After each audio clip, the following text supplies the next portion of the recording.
tubuh kami tak tunduk meski mulut dibungkam. Halo teman-teman semuanya, dalam video ini kita akan menyelami dua puisi kontemporer yang saling melengkapi. Dua puisi yang ditulis dalam dua waktu yang berbeda, tapi oleh penulis yang sama, yakni puisi Turge.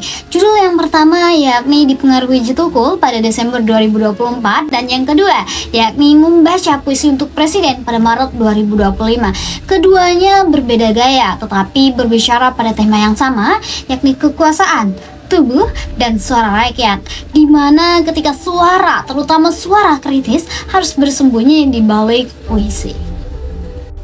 Masuk ke puisi yang pertama, yakni sebuah puisi yang berjudul Dipengaruhi Wijitukul, ditulis pada Desember tahun 2024 ketika Indonesia dipimpin oleh seorang presiden berlatar belakang militer, yakni Prabowo Subianto. Puisi ini bukan sekedar permainan kata-kata indah, ini adalah perlawanan yang lembut tapi tajam, sindiran yang erotik tapi politis, dan manifesto tubuh yang menggugat sistem kekuasaan. Mari kita dalami maknanya pelan-pelan, dengan hati-hati namun tanpa ragu. Yang pertama yakni Dipengaruhi Wijitukul. Judul ini langsung membuka konteks. Puisi ini adalah warisan semangat perlawanan dari Wijitukul, penyair rakyat yang hilang sejak 1994 karena kritik kerasnya terhadap Orde Baru di bawah Presiden Soeharto yang juga seorang militer. Kini tahun 2024, Indonesia kembali dipimpin seorang mantan jenderal, Prabowo Subianto, seolah sejarah berulang. Dan puisi ini berarti berkata, jika kata-kata bisa menghilangkan tukul, maka tubuh dan hasrat akan mengambil alih perjuangan. Lalu selanjutnya puisi tersebut mengungkapkan tubuh sebagai simbol negara yang luka. Mari kita lihat bait pembukanya teman-teman, yakni seumpama negara, kita adalah ranjang reot di pinggir kota, berderit ketika menyebut nama penguasa. Ini bukan metafora biasa teman-teman. Negara digambarkan sebagai ranjang tua, simbol dari tempat istirahat yang tak nyaman, berisik, dan penuh keretakan. Bahkan menyebut penguasa pun membuatnya berderit, sebuah isyarat bahwa suara rakyat dibungkam atau membuat sistem jadi tidak tenang.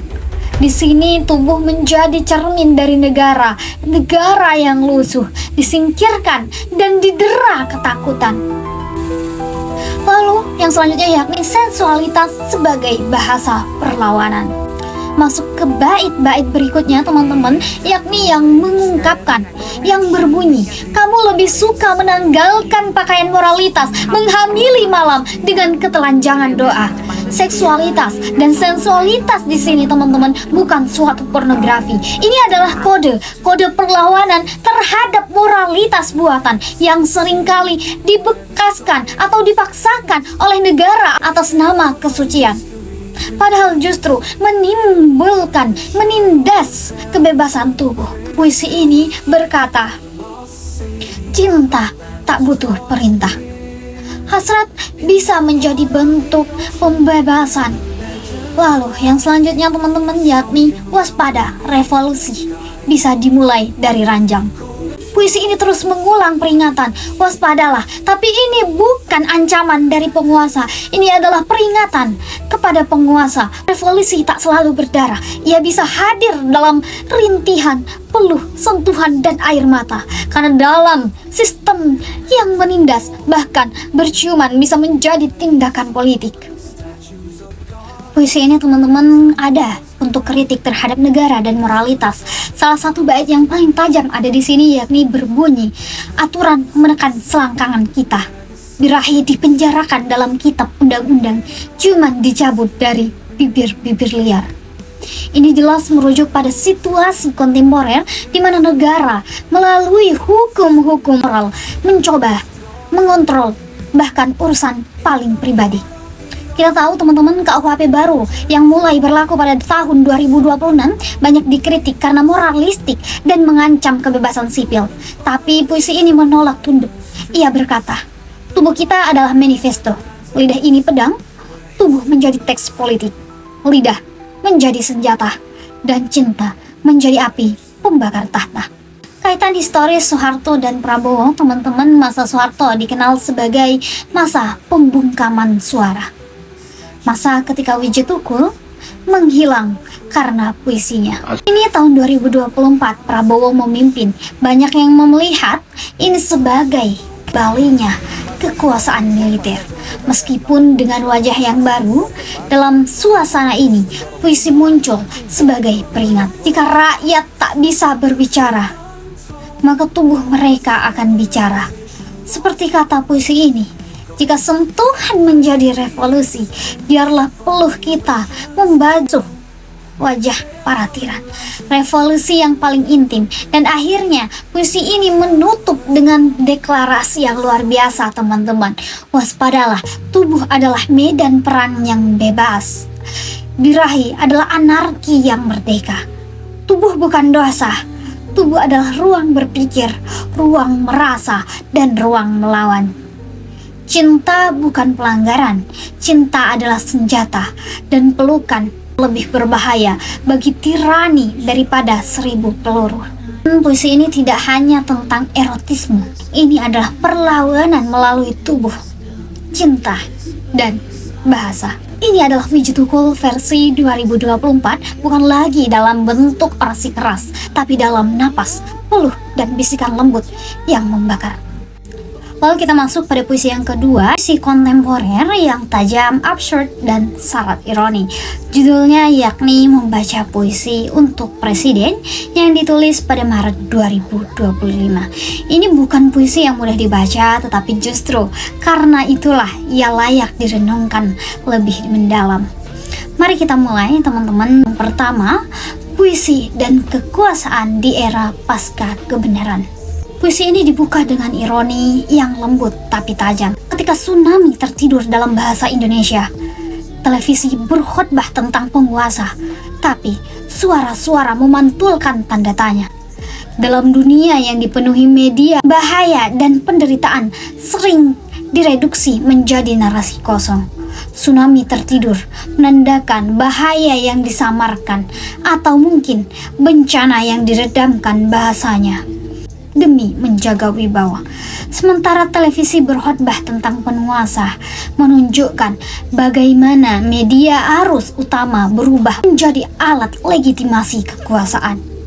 Makna ini adalah kritik atas retorika kekuasaan yang mengaburkan kenyataan dan membiarkan rakyat hanya bisa bertanya dalam diam. Selanjutnya yakni simbol Khalifah, Ibnu, dan Irawan. Di sini muncul tokoh simbolik. Selamat datang Khalifah. Ibnu menyambut dengan warna yang tak pernah benar-benar bisa kita lihat.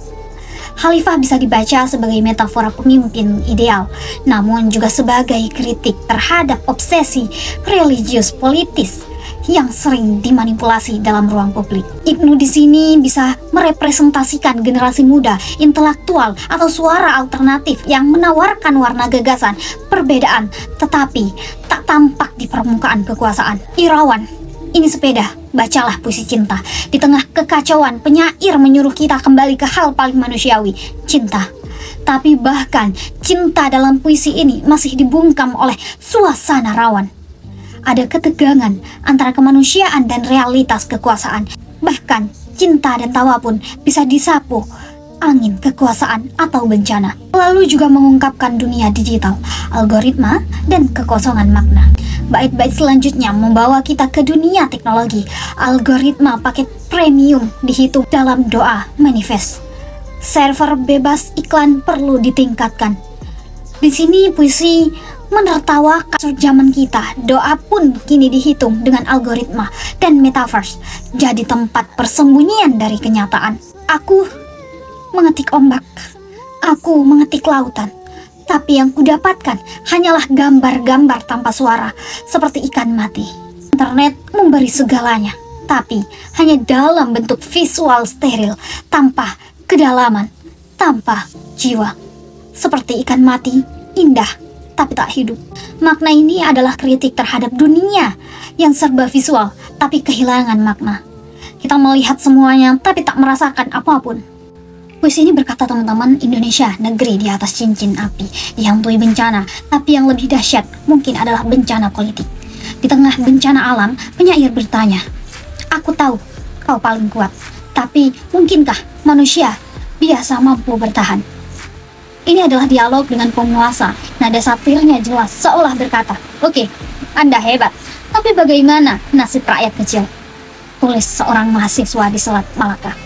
Mahasiswa di sini menjadi simbol kegelisahan, simbol kegelisahan anak muda, suara yang tetap bertanya di tengah badai, simbol budaya dan sindiran politik. Tubuhnya dibalut opoh ulen-ulen kain aldat gayo. Pakaian tradisional menjadi lambang akar budaya dan identitas lokal, tapi tubuh itu hanya diam mendengar suara dari laut. Apakah ini tanda ketakutan, keterasingan, atau keheningan paksa? Lalu muncul satir lagi, teman-teman, yang paling terbuka. Ada genderuwo di istana. Kini ia menjadi simbol horor yang melekat di lingkaran kekuasaan. Tambahan seperti Jaya Bumi Indonesia dari Ulfa Ilmi adalah sindiran terhadap nasionalisme kosong yang diumbar, sementara krisis dibiarkan menganga. Penutup pada puisi ini, teman-teman, suara-suara yang tak pernah sepenuhnya tidur ketika puting beliung menjaga halaman. Penutup televisi selesai juga mengucapkan salam, tetapi suara-suara memantulkan mata kantuk yang tak pernah sepenuhnya terpejam. Puisi ini ditutup dengan suasana apokaliptik dan ambigu. Alam, politik, dan teknologi berbaur menjadi satu. Rakyat lelah tapi belum sepenuhnya tidur. Kesadaran masih bergema meski samar. Membaca puisi untuk presiden adalah puisi eksperimental dan metaforis yang mencampurkan bencana alam, absurditas digital, politik identitas, dan budaya lokal. Suara yang tak pernah sepenuhnya tidur ketika puting beliung menjaga halaman penutup. Televisi tak selesai juga mengucapkan salam, tetapi suara-suara memantulkan mata kantuk yang tak pernah sepenuhnya terpejam. Puisi ini ditutup dengan suasana apokaliptik dan ambigu. Alam, politik, dan teknologi berbaur menjadi satu. Rakyat lelah tapi belum sepenuhnya tidur. Kesadaran masih bergema meski samar. Membaca puisi untuk presiden adalah puisi eksperimental dan metaforis yang mencampurkan bencana alam, absurd digital, politik identitas, dan budaya lokal.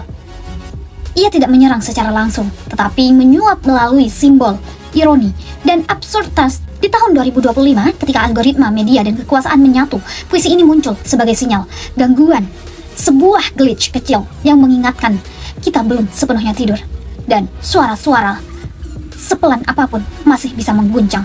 Karena kadang dalam sunyi yang paling dalam, puisi adalah satu-satunya yang masih berani bertanya. Teman puisi ini meski berbeda gaya, keduanya menentang pembungkaman. Keduanya mengatakan bahwa di bawah kekuasaan yang menekan, hasrat dan suara rakyat tetap hidup meski dalam bentuk yang sulit dikenali. Yang satu mewakili perlawanan dalam ranjang, yang satu lagi mewakili perlawanan dalam pencarian di mesin Google. Yang satu menyuarakan revolusi lewat ciuman, yang lain lewat kata ombak yang tak pernah muncul di layar. Dua puisi ini adalah cerminan zaman kita ketika politik merembes ke tubuh dan layar, ketika cinta bisa menjadi pemberontakan, dan ketika puisi adalah satu-satunya ruang yang masih bebas ditulisi. Di negeri yang terlalu penuh perintah, tubuh kita bisa menolak. Di negeri yang terlalu penuh algoritma, kata-kata kita tetap bisa melawan. Wiji Tukul pernah menulis hanya satu kata, lawan. Tapi hari ini perlawanan tak selalu berteriak. Kadang ia mengecup pelan atau menulis ombak dalam pencarian, berharap dunia masih mau mendengarkan. Dan meski penguasa berganti, meski jubah berubah dari jenderal menjadi jaket sipil, rakyat tahu kekuasaan tak pernah benar-benar tidur. Maka kita tidak boleh tidur. Kita jaga suara, kita jaga tubuh, karena dari sana puisi akan terus hidup, dan dari puisi kemerdekaan akan terus kita rawat. Dan ketika semua terasa senyap, jangan lupa suara-suara tetap memantulkan tanda tanya. Mungkin itu saja yang dapat saya sampaikan pada kesempatan kali ini. Kurang lebihnya mohon maaf. Apabila menyukai videonya silahkan di like dan komentar. Terima kasih.